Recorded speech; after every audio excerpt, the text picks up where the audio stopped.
भगवान शिव के कृष्ण दर्शन नामक अवतार की कथा। नंदीश्वर कहते हैं, सनत कुमार जी, भगवान शंभू के एक उत्तम अवतार का नाम कृष्ण दर्शन है, जिसने राजा नबक को ज्ञान प्रदान किया था। उसका वर्णन करता हूँ, सुनो।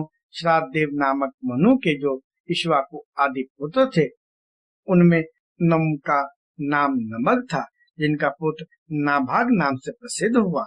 नाभाग के ही पुत्र अम्बरीश हुए, जो भगवान विष्णु के भक्त थे तथा जिनकी ब्राह्मण भक्ति देखकर उनके ऊपर महर्षि दुर्वासा प्रसन्न हुए थे। मुने अम्बरीश के पितामह जो नबक कहे गए हैं, उनके चरित्र का वर्णन सुनो। उन्हीं को भगवान शिव ने ज्ञान प्रदान किया था। मनुपुत्र नबक बड़े बुद्धिमान थे। उन्होंने विद्याधन के लिए दीर्घ काल तक इंद्रिय संयम पूर्वक गुरुकुल में निवास किया। इसी बीच में इक्ष्वाकु आदि भाइयों ने नमक के लिए कोई भाग न देकर पिता की संपत्ति आपस में बांट ली और अपना अपना भाग लेकर वे उत्तम रीति से राज्य का पालन करने लगे। उन सब ने पिता की आज्ञा से ही धन का बंटवारा किया था। कुछ काल के पश्चात ब्रह्मचारी नबक गुरुकुल से सांगोपांग वेदों का अध्ययन करके वहां आए। उन्होंने देखा सब भाई सारी संपत्ति का बंटवारा करके अपना अपना भाग ले चुके हैं। तब उन्होंने भी बड़े स्नेह से दाएं भाग पाने की इच्छा रखकर अपने इक्ष्वाकु आदि बंधुओं से कहा, भाइयों, मेरे लिए भाग दिए बिना ही आप लोगों ने आपस में सारी संपत्ति का बंटवारा कर लिया, अतः अब प्रसन्नता पूर्वक मुझे भी हिस्सा दीजिए। मैं अपना दाएं भाग लेने के लिए ही यहाँ आया हूँ। भाई बोले, जब संपत्ति का बंटवारा हो रहा था उस समय हम तुम्हारे लिए भाग देना भूल गए थे। अब इस समय पिताजी को ही तुम्हारे हिस्से में देते हैं, तो उन्हीं को ले लो, इसमें संशय नहीं है। भाइयों का यह वचन सुनकर नबक को बड़ा विस्मय हुआ। वे पिता के पास जाकर बोले, तात, मैं विद्या अध्ययन के लिए गुरुकुल में गया था और वहाँ अब तक ब्रह्मचारी रहा हूँ। इसी बीच में भाइयों ने मुझे छोड़कर आपस में धन का बंटवारा कर लिया। वहां से लौटकर जब मैंने अपने हिस्से के बारे में उनसे पूछा, तब उन्होंने आपको मेरा हिस्सा बता दिया, अतः उसके लिए मैं आपकी सेवा में आया हूँ। नबक की यह बात सुनकर पिता को बड़ा विस्मय हुआ। श्राद्धदेव ने पुत्र को आश्वासन देते हुए कहा, बेटा, भाइयों की उस बात पर विश्वास न करो, वह उन्होंने तुम्हें ठगने के लिए कही है। मैं तुम्हारे लिए भोग साधक उत्तम दाय नहीं बन सकता।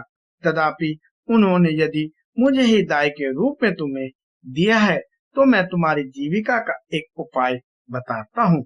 सुनो, इन दिनों उत्तम बुद्धि वाले अंगिरस गोत्रीय ब्राह्मण एक बहुत बड़ा यज्ञ कर रहे हैं। उस कर्म में प्रत्येक छठे दिन का कार्य वे ठीक ठीक नहीं समझ पाते, उसमें उनसे भूल हो जाती है। तुम वहां जाओ और उन ब्राह्मणों को विशुद्ध संबंधी 2 सुख बतला दिया करो। इससे वह यज्ञ शुद्ध रूप से संपादित होगा। वह यज्ञ समाप्त होने पर वे ब्राह्मण जब स्वर्ग को जाने लगेंगे, उस समय संतुष्ट होकर अपने यज्ञ से बचा हुआ सारा धन तुम्हें दे देंगे। पिता की यह बात सुनकर सत्यवादी नबक बड़ी प्रसन्नता के साथ उस उत्तम यज्ञ में गए। मुने वहां छठे दिन के कर्म में बुद्धिमान मनुपुत्र ने वैष्णोदेव संबंधी दोनों सूक्तों का स्पष्ट रूप से उच्चारण किया। यज्ञ समाप्त होने पर ये अंगिरस ब्राह्मण यज्ञ से बचा हुआ अपना अपना धन नबक को देकर स्वर्गलोक को चले गए। उस यज्ञशिष्ट धन को जब वे ग्रहण करने लगे, उस समय सुंदर लीला करने वाले भगवान शिव तत्काल वहां प्रकट हो गए। उनके सारे अंग बड़े सुंदर थे, परंतु नेत्र काले थे। उन्होंने नबक से पूछा, तुम कौन हो जो इस धन को ले रहे हो? यह तो मेरी संपत्ति है, तुम्हें किसने यहाँ भेजा है? सब बातें ठीक ठीक बताओ। नब ने कहा, यह तो यज्ञ से बचा हुआ धन है, जिसे ऋषि ने मुझे दिया है। अब यह मेरी ही संपत्ति है, इसको लेने से तुम मुझे कैसे रोक सकते हो? कृष्ण दर्शन ने कहा, तात, हम दोनों के बीच इस झगड़े में तुम्हारे पिता ही पंच रहेंगे। जाकर उनसे पूछो कि वे जो निर्णय दे उसे ठीक ठीक यहाँ आकर बताओ।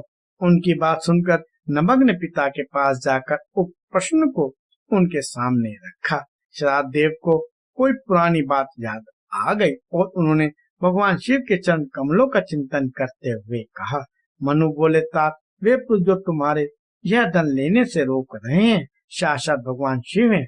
यूं तो संसार की सारी वस्तु ही उन्हीं की है, परंतु यज्ञ से प्राप्त हुए धन पर उनका विशेष अधिकार है। यज्ञ करने से जो धन बच जाता है उसे भगवान रुद्र का भाग निश्चित किया गया है। अतः यज्ञ विशिष्ट सारी वस्तु ग्रहण करने के अधिकारी सर्वेश्वर महादेव ही हैं। उनकी इच्छा से ही दूसरे लोग उस वस्तु को ले सकते हैं। भगवान शिव तुम पर कृपा करने के लिए ही वहां वैसा रूप धारण करके आए हैं। तुम वहीं जाओ और उन्हें प्रसन्न करो, अपने अपराध के लिए क्षमा मांगो और प्रणाम पूर्वक उनकी स्तुति करो। नवक पिता की आज्ञा से वहां गए और भगवान को प्रणाम करके हाथ जोड़कर बोले, महेश्वर यह सारी त्रिलोकी ही आपकी है, फिर यज्ञ से बचे हुए धन के लिए तो कहना ही क्या, निश्चय ही इस पर आपका अधिकार है।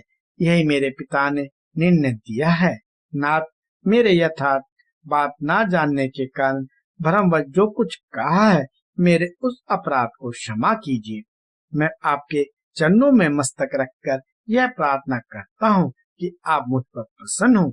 ऐसा कहकर नभग ने अत्यंत दीनता पूर्वक हृदय से दोनों हाथ जोड़कर महेश्वर कृष्ण दर्शन का स्तवन किया। उधर श्राद्ध देव ने भी अपने अपराध के लिए क्षमा मांगते हुए भगवान शिव की स्तुति की। तदनंतर भगवान रुद्र ने मन ही मन प्रसन्न हो नभग को कृपा दृष्टि से देखा और मुस्कुराते हुए कहा, कृष्ण दर्शन बोले, नभग तुम्हारे पिता जो धर्मानुकूल बात कही है वह ठीक ही है। तुमने भी साधु स्वभाव के कारण सत्य ही कहा है, इसलिए मैं तुम पर बहुत प्रसन्न हूँ और कृपा पूर्वक तुम्हें सनातन धर्म तत्व का ज्ञान प्रदान करता हूँ। इस समय यह सारा धन मैंने तुम्हें दे दिया, अब तुम इसे ग्रहण करो। इस लोक में निर्विकार रहकर तुम सुख भोगोगे, अंत में मेरी कृपा से तुम्हें सद्गति प्राप्त होगी। ऐसा कहकर भगवान रुद्र सबके सामने देखते ही देखते अंतर्ध्यान हो गए। साथ ही श्राद्ध देव भी अपने पुत्र नभग के साथ अपने स्थान को लौट आए। इस लोक में विपुल भोगों का उपभोग करके अंत में भगवान शिव के धाम में चले गए।